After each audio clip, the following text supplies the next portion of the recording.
Des slogans comme « Abat l'insoucieux rectorat »,« Non aux réformes académiques »,« Stop à la discrimination académique » ont résonné dans cette foule d'étudiants mécontents à l'université Djibo Hamani de Tawa.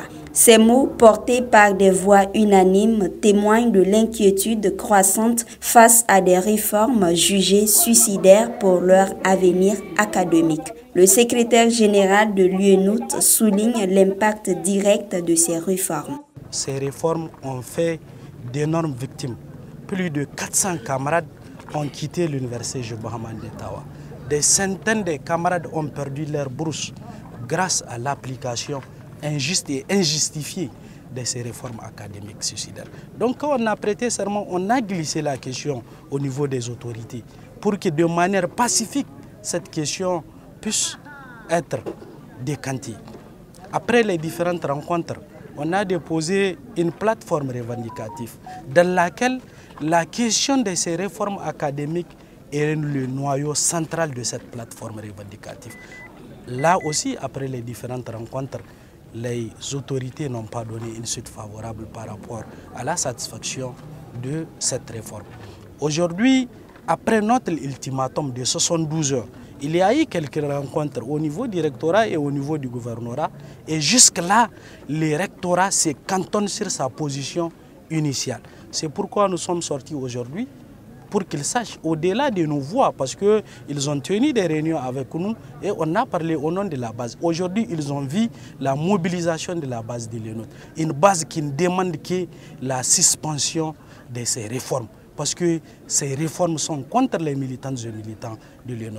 Cette mobilisation n'est pas qu'une simple protestation, elle est le reflet d'une réalité tangible pour ces étudiants. L'étudiant qui valide la première année, l'intégralité, un semestre de la deuxième année. Avant, il passait directement en année de licence. Aujourd'hui, on demande à cet étudiant, malgré qu'il a validé la première année tout entière, un semestre en deuxième année, on lui demande de venir encore reprendre la même année. Rester pendant un an pour une ou deux matières.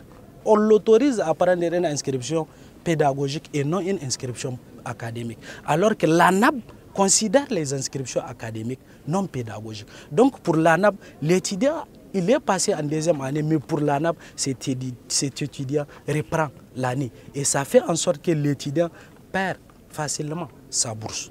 Et aujourd'hui, nous connaissons nos réalités.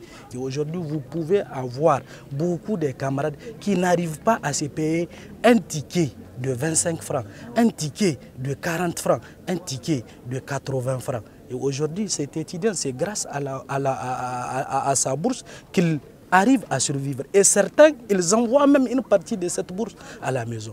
Notre engagement n'a rien à voir avec un régime en place. Nous avons un souci avec les rectorats parce que c'est les rectorats qui a établi ces réformes qu'ils appellent régime des examens et c'est les rectorats qui les appliquent. Nulle part dans aucune université publique du Niger, ces réformes ne sont appliquées. Elles ne sont appliquées qu'ici à l'université Djibo Hamani de Tawa. C'est pourquoi le comité exécutif a décidé de combattre ces réformes avec la dernière énergie.